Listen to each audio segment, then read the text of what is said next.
Sydney Sweeney's a babe, and we all know this, and we all accept this. And you have this interview come out that's going all over Twitter where she's kind of being bullied by a less attractive and older woman. And you might say, what do looks have to do with it? That's so mean and shallow. But looks have everything to do with it.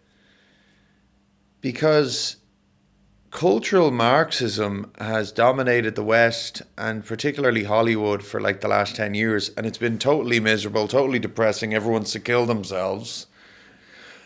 Apart from the people who are into it. And the only people who are into it are fucking losers. And so, let me just give you the background. Sydney Sweeney does an ad for American Eagle. I'm not here to tell you to buy American Eagle jeans. And I definitely won't say that they're the most comfortable jeans I've ever worn. Or that they make your butt look amazing. Why would I need to do that? But if you said that you want to buy the jeans, I'm not going to stop you. But just so we're clear, this is not me telling you to buy American Eagle jeans. Sydney Sweeney has very jeans. You see what I did there, right?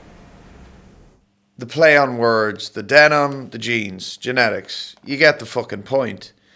But what you don't realize is that in this ad, she's actually violated a tenet of this fucking weirdo ideology.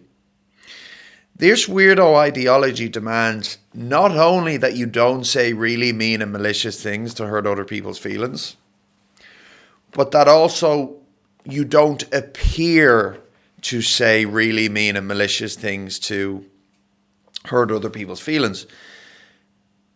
And if you hurt one person's feeling, that's fucking hate speech.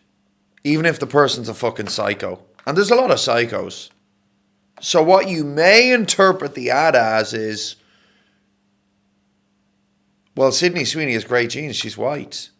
Is she saying fucking she thinks she has great genes only because she has white skin? You want to know the last person who fucking thought that? Guy called Adolf Hitler. Okay? Guy called Adolf Hitler. So this female fucking interviewer comes along. Sydney Sweeney's never apologized for this shit. Huge moment in cultural history because the tide is turning.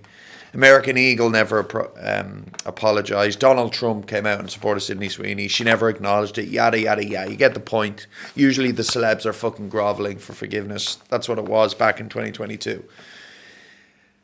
And this interviewer comes along and spends the entire interview circumnavigating the fucking what she wants to know.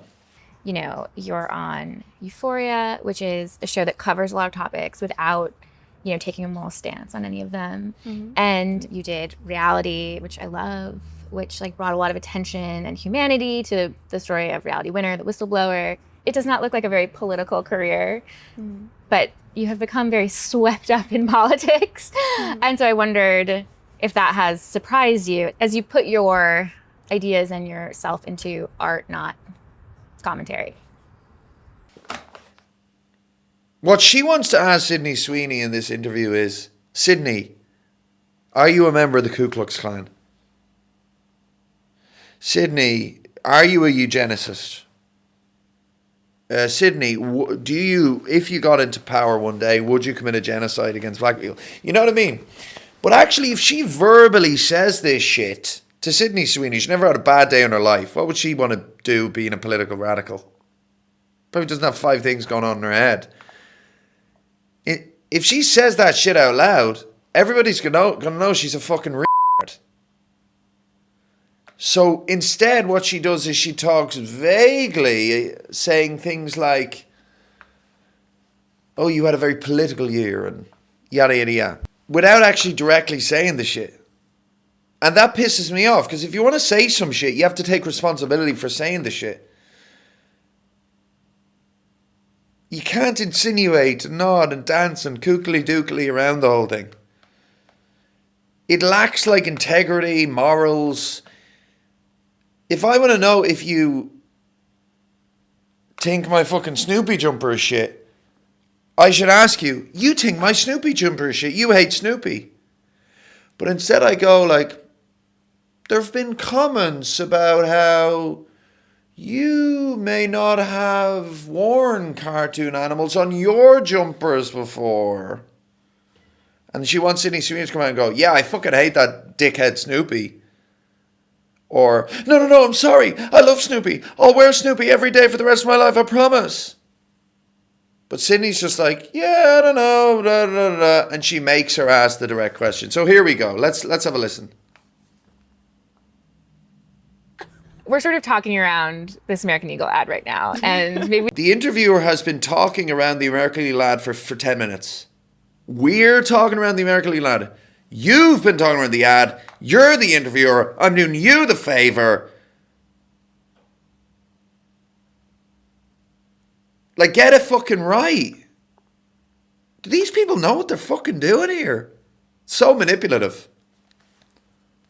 we're sort of talking around this American Eagle ad right now. And maybe we should just talk about it. So were you surprised by the reaction? I did a jean ad. I mean, the reaction definitely was a surprise, but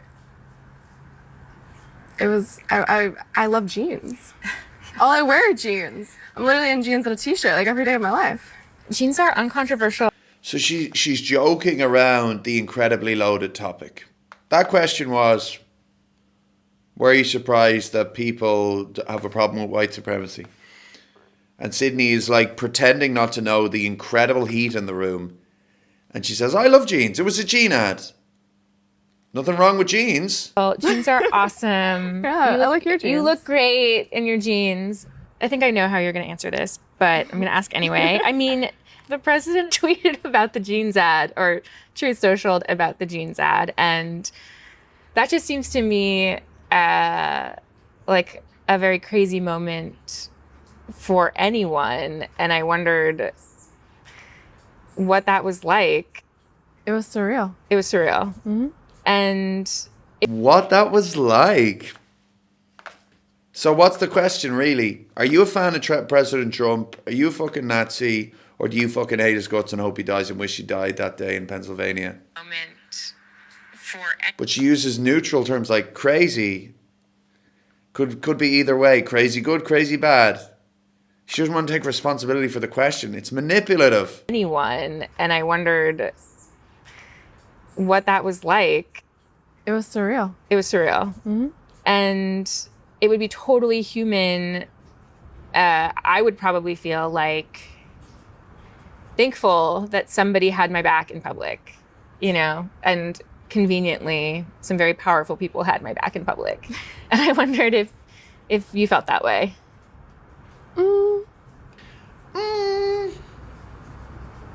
I don't think that, it's not that that feeling I didn't have that feeling, but I wasn't thinking of it like that, or like of any of it. I kind of just put my phone away. I was filming every day. I'm filming Euphoria, so I'm working like 16-hour days, and I don't know if this is natural talent or this is intensive PR training, but she's deflecting again. She getting the girl an opportunity to drop the fucking shit.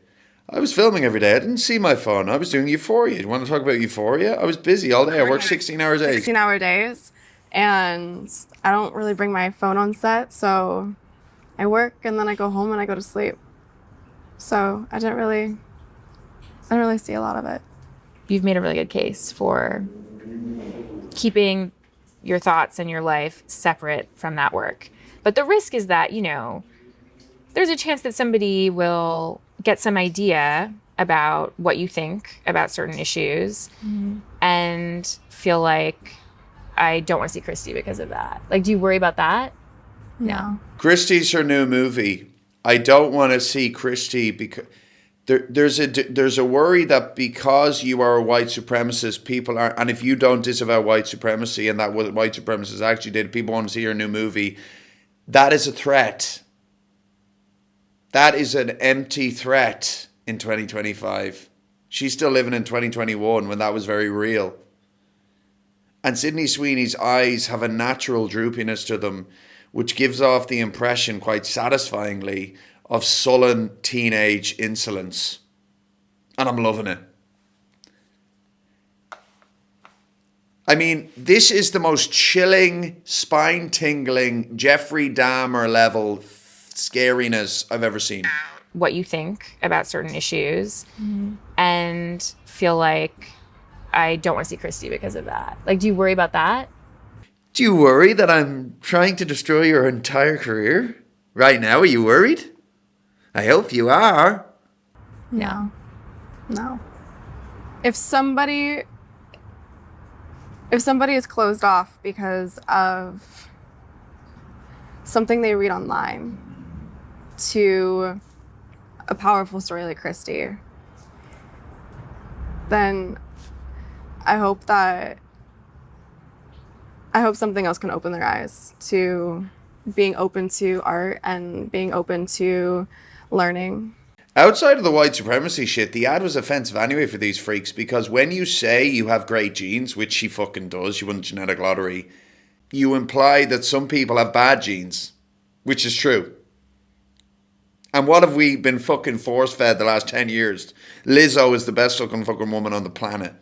So that's also the subtext going on between these two chicks.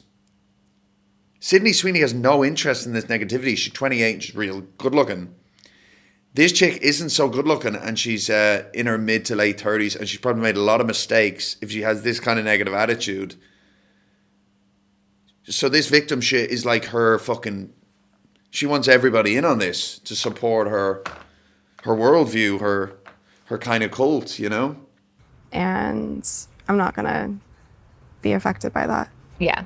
You've come here like really willing to talk about this whole discourse that doesn't have that much to do with you, and I'm grateful for that.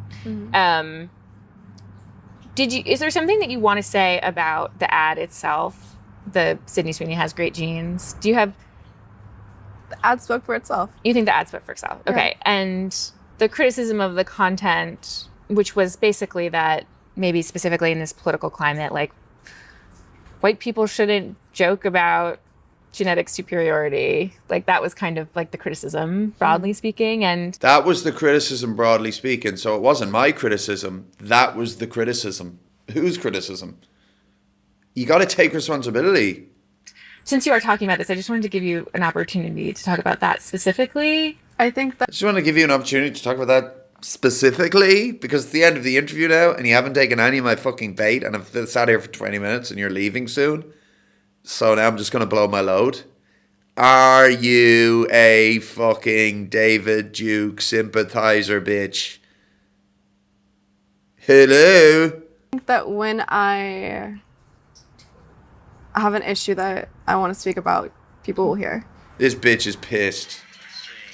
So yeah, it's like, guys, Sydney Sweeney rocks. She's hot. She's no political hero. She's not going to storm the gates. You know what I mean? She's not trying to overthrow the fucking Republic. Yeah, well, we should forgive her for that. She's actually doing a more important thing by being a normal chick and taking a little bit of a stand here. I did a jeans ad.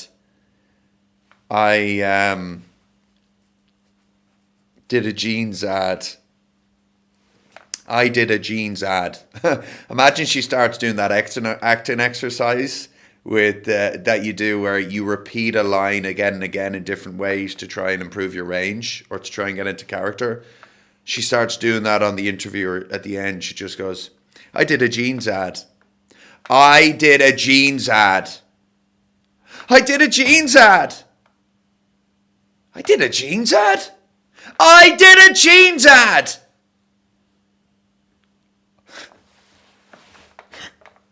I did a jeans ad. I did a jeans ad. I did a fucking jeans ad.